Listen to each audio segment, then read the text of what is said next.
कि मणिनाथ मंडल जिन्होंने एक दिन में 700 से 800 लोगों को नौकरी में अपने दम पर रखवाने का काम किया था, साथ ही साथ उनके बारे में तो विस्तार उत्तर है कि मणिनाथ मंडल का त्याग, उनका जान अलग झारखंड के निर्माण में हुआ है, तो कहां है अलग झारखंड? हम ये सवाल करेंगे, कहां है अलग झारखंड? किसके लिए अलग झारखंड?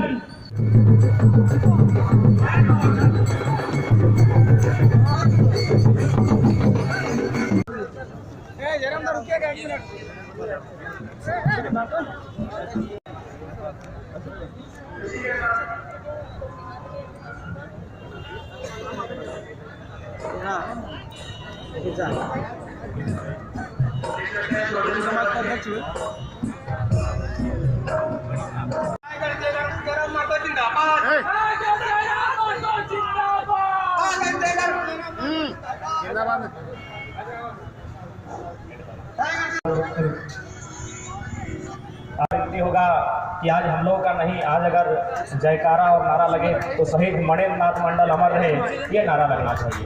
शहीद मणिनाथ मंडल अमर रहे, शहीद मणिनाथ मंडल अमर रहे, शहीद मणिनाथ मंडल अमर रहे। तो आज शहीद मणिनाथ मंडल की 29वीं पुण्यतिथि शहादत दिवस के अवसर पर ठीक है, वहीं करने तो रहे इसीलिए हम चाहेंगे, आग्रह करेंगे दादा से कि बैठकर भाषण आराम से आप लोग सुने और दादा को भी आराम मिले। करते हुए अपने वाणी को मैं रखने का प्रयास करूंगा।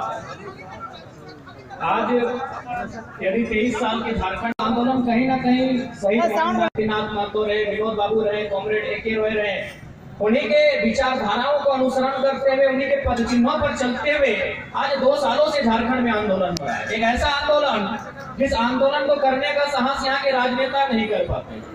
इसलिए मैं इस बात को रख रहा हूँ क्योंकि कुछ दिन पहले हम टाटा गए थे, वहाँ मीडिया वालों ने कहा कि MP MLA से अगर हम सवाल करते हैं तो वो बोलते हैं कि टाटा पे अगर नहीं पूछिएगा तभी आप पे इंटरव्यू देंगे, लेकिन आप एक ऐसा शख्स है तो खुले मंचों पे कहते हैं कि टाटा का डिमना के जेल में 13,000 करोड़ का रुपया बाकी है। तो कहीं ना कहीं आज जिस आंदोलन की हम लोग आगाज किए हैं, आज जिस आंदोलन को हम लोग जी रहे हैं, झारखंड के जनमानस तक एक विचारधारा के रूप में स्थापित कर रहे हैं, उसमें कहीं ना कहीं आज इस भूमंडल के उस महानायक मणिनाथ मंडल का भी योगदान है। उनकी विचारधारा कहीं ना कहीं प्रेरणा स्वरूप आज हमारे भीतर विराजमान है, तभी आज जाकर हम लोग इतने बड़े आंदोलन को एक साधारण सा छात्र होकर मुकाम देने में सफल हो पाए। तो आज झारखंड की यदि बात करें, क्योंकि अभी दीदी ने भी कहा और हमारे वक्ता रुपेश दा और मंच संचालन सुशील दा ने भी कहा कि मणिनाथ मंडल जिन्होंने एक दिन में 700 से 800 लोगों को नौकरी में अपने दम पर रखवाने का काम किया था, साथ ही साथ उनके बारे में तो विस्तार में नहीं, लेकिन हम लोग को जितना पढ़ने और समझने में मिला, वे जब भी हम लोग किसी शहीद की बात करते हैं तो उनका एक चित्र हमारे सामने आता है कि भाई अगर शहीद हुआ होगा तो इंसान तो बहुत दमदार इंसान होगा, बहुत ही तगड़ा इंसान होगा। वास्तविक बात है, जिन्होंने अपनी शहादत दी है वे तो बहुत दमदार और तगड़ा इंसान थे, लेकिन उनमें सॉफ्ट कॉर्नर भी होता था जो शायद हमसे छूट जाता है। जैसे अगर निर्मल दा की बात करें तो वो शराब पर बंदी पे बात करते थे। मणिनाथ मंडल की बात करें तो उन्होंने भी 23 मार्च 1980 को दहेज उन्मूलन समिति सोनी समाज का गठन किया था और उन्होंने उसके माध्यम से एक संदेश देने का प्रयास किया था कि कहीं ना कहीं जो दहेज है वो हमारे झारखंड के समाज हो या झारखंड के जनमानस हो, उनके लिए कहीं ना कहीं एक बहुत बड़ा हानिकारक, एक नुकसानदायक विषय है। तो आज हम लोग बेशक उनको जानते हैं कि उन्होंने माफियाओं से मुकाबला किया था, उनके नाम पर माफिया थरथराते थे, उनके नाम से रात को माफियाओं का नींद नहीं आता था, लेकिन उन लोगों में समाज के प्रति सॉफ्ट कॉर्नर भी था। तो आज यदि वास्तव में आज जब भी अगर हम झारखंड की बात करें, किसी सड़क की अगर बात करें तो हम इधर जाएंगे तो शहीद शक्तिनाथ महतो मिलेंगे। आज यहाँ मणिनाथ मंडल की प्रतिमा भी स्थापित हो गई और कुछ आगे जाएंगे तो शहीद नेपाल रवानी मिलेंगे। यानी झारखंड के किसी कोने में आप जाएं, किसी सड़क में आप चहलकदमी करें, आपको हमारे महापुरुषों की प्रतिमाएं मिलेंगी। अब एक सवाल बनता है, महापुरुषों की प्रतिमाएं हैं यानी किसी न किसी कालखंड में उन्होंने अपनी जान दिया है, उन्होंने अपने प्राण का त्याग किया है। तो मेरा एक सवाल बनता है कि चाहे मणिनाथ शहीद शक्तिनाथ महतो रहे, नेपाल रवानी रहे, रसी खास्ता रहे, इन्होंने अपने जान का त्याग क्यों किया? इनका भी घर परिवार था, इनकी भी पत्नी थी, इनके भी बच्चे थे, इनका भी समाज था, तो आखिर किस उद्देश्य के साथ इन्होंने अपने प्राणों की आहुति दी? तो कहीं ना कहीं जो सबसे पहला उद्देश्य आता है, अलग झारखंड राज्य का गठन, एक अलग झारखंड राज्य का निर्माण, जिसका सपना मणिनाथ मंडल जी ने देखा था। उनके साथ साथ उनके समय कालखंड में तमाम जो आंदोलनकारी क्रांतिकारी रहे थे, मंडल जी ने अपने जान क्यों दिया था? तो सवाल का उत्तर मिलेगा अलग झारखंड के निर्माण के, अलग झारखंड के निर्माण के लिए यही सवाल का उत्तर मिलेगा। जब यही सवाल का उत्तर है कि मणिनाथ मंडल का त्याग, उनका जान अलग झारखंड के निर्माण में हुआ है, तो कहां है अलग झारखंड? हम ये सवाल करेंगे, कहां है अलग झारखंड? किसके लिए अलग झारखंड? प्राणों की आहुति देने के बाद अलग झारखंड, किसके लिए अलग झारखंड? आज चूंकि हमारे सामने छोटे छोटे बच्चे ज्यादा संख्या में हैं, हमारी बहनें, हमारे भाई जो आज 5वीं 6वीं 7वीं 8वीं क्लास में पढ़ते हैं, मैं इन्हीं से शुरुआत करता हूं कि झारखंड किनके लिए बना था? झारखंड इसलिए बना था कि आज जो लोग 5वां में पढ़ते हैं, तो हम लोग भी चिंतन करते हैं कि उन्होंने किस प्रकार त्याग करते हुए, किस प्रकार अन्याय जुल्म का सामना, अलग राज्य के निर्माण के लिए अलग राज्य कहाँ है अलग राज्य? इस अलग राज्य का नाम है झारखंड। विधायक है बक्सर का, कहाँ है अलग राज्य बताइए? इस राज्य का नाम है झारखंड। सांसद है बलिया का, कहाँ है अलग राज्य? हमको बताइए, बताइए हमको, उत्तर दीजिए। इसी राज्य के साथ साथ छत्तीसगढ़ बना है, इसी राज्य के साथ उत्तराखंड बना है, 2014 में तेलंगाना बना है। मैं कुछ दिन पहले तेलंगाना गया था, वहां के डॉक्टर, अब डॉक्टर जो पढ़े लिखे होते हैं, चूंकि लोगों को लगता है कि नहीं लड़का नहीं है, तो मैं खुद PhD का छात्र हूँ। वहां की एक डॉक्टरनी से मैं बैठा था, मैंने पूछा मैडम आप कहाँ से हैं? बोला हम तो आंध्र प्रदेश से हैं। बोला तेलंगाना में आप जॉब कर रहे हैं? बोला नहीं, ये प्राइवेट सेक्टर है, इसीलिए हम जॉब कर रहे हैं। अगर ये गवर्नमेंट सेक्टर होता तो हमको अधिकार नहीं था तेलंगाना की नौकरियों में, हमको कोई अधिकार नहीं था तेलंगाना की नौकरियों में। हमने पूछा दीदी आप ऐसा क्यों कह रहे? बोला भाई तुम ही बताओ ना, आंध्र प्रदेश से तेलंगाना अलग क्यों हुआ? आंध्र प्रदेश के लोग भी तेलुगु बोलते हैं, तेलंगाना के लोग भी तेलुगु बोलते हैं, तो अलग राज्य क्यों मिला?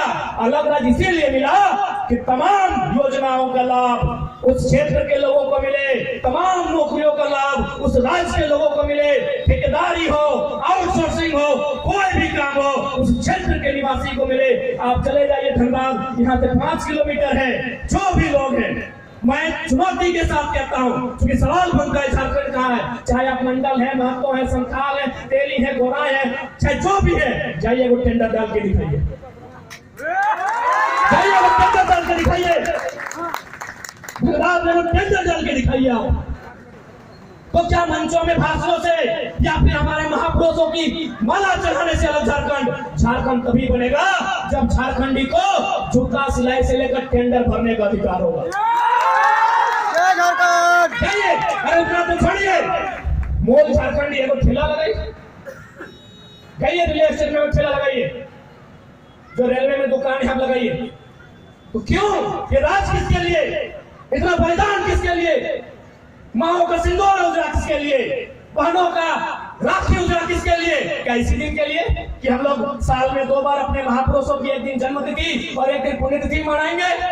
नहीं, आज मैंने पहले भी कहा है कि हमारी लड़ाई किसी राज्य से नहीं है, किसी भाषा भाषी से नहीं है, सबका अपना अपना राज्य है, सब अपने अपने राज्य का निर्माण करे, सब अपने अपने राज्य का उत्थान करे। झारखंड जिनके लिए बना है वो आज 23 साल में अपनी आवाज बुलंद करेगा ही, अपनी आवाज बुलंद करेगा ही। नहीं तो आज 23 साल हुआ है, चूंकि मैं PhD का छात्र में दार्शनिक सोच रखता हूँ, डॉक्टर ऑफ फिलोसफी, मैं 23 साल आज बीता है झारखंड का। 23 साल बाद 2046 होगा। धनबाद के नक्शे को खंगाल लीजिएगा, धनबाद की इमारतों को खंगाल लीजिएगा, 2046 में जो आज परिस्थिति है इसका आधा हो जाएगा झारखंड। यही बगल में भेलाटांड है, शायद शक्तिदा वहीं से है। आज से 15 साल पहले हमारी भाई की बारात आए थे, वहाँ पुपुस का बाजार था, आज बड़ी बड़ी इमारतें हैं, एक भी इमारतें झारखंडी की नहीं है, एक भी इमारतें झारखंडी की नहीं है। इसलिए आज मैं कहूंगा यदि वास्तव में चाहते हैं मणिनाथ मंडल का सपना साकार हो तो जमीन भी उनकी होनी चाहिए जो झारखंडी। हम मुंबई गए, मुंबई में 6 दिन में 42 को सभा किए। वहां भी जितना भी स्थापन हुआ, वहां हाल फिलहाल 10 किलोमीटर में एक एयरपोर्ट बन रहा है। जैसे हमारे बगल में एयरपोर्ट है, हालांकि बना नहीं, पता नहीं कब बनेगा। वहां हमने सवाल किया, आपका जो जमीन गया है क्या पॉलिसी है? उनसे हम रात को मिलने गए, जो मराठी लोग हैं, कि यहाँ क्या पॉलिसी है? आप 10 किलोमीटर का अपना जमीन दे दिए एयरपोर्ट बनाने के लिए, तो किस आधार पे दिए? उन्होंने कहा देखिए विकास के लिए दिए। हम बोले ठीक है, आपका जमीन गया, बदले में आपको क्या मिला? उन्होंने इशारा में एक इमारत दिखाया, जिस प्रकार हमारी बड़ी बड़ी बिल्डिंगें हैं, 12 तल्ला 16 तल्ला की बिल्डिंगें हैं। कहा उसमें मेरा एक संतोषजनक कमरा है और मुआवजा है, उसके बाद हम जमीन दिए। आज बताइए, यही एक गोराई परिवार आज 30 साल बाद इंसाफ की लड़ाई लड़ रहा है, उसे देखने वाला सुनने वाला कोई नहीं है, तो सिर्फ कागजों में झारखंड, सिर्फ कागजों में झारखंड। मंडल का सत्ता साकार हो, यदि आप चाहते हैं जिस मकसद के साथ झारखंड राज्य बना है, तो 2024 में आप में राजनीतिक चेतना का उदय होना होगा, तभी इस राज्य में बदलाव हो सकता है, मंडल के सपनों को साकार किया जा सकता है। और नहीं तो फिर साल में 2 दिन आएंगे, एक दिन उनकी जन्मतिथि होगी, दूसरे दिन उनकी पुण्यतिथि होगी, माला चढ़ाएंगे, एक कार्यक्रम होगा, कुछ गान कुछ गीत की प्रस्तुति होगी, हम सब अपने अपने घरों को चले जाएंगे, फिर वही दशा होगी। इसलिए आज अगर झारखंडी अपनी दशा को बदलना है, तो भारत एक लोकतांत्रिक देश है, आपने मत को लेकर अपनी चेतना को, अपने मत की चेतना को विकसित करना होगा। ये मैं संदेश देना है। जय झारखंड।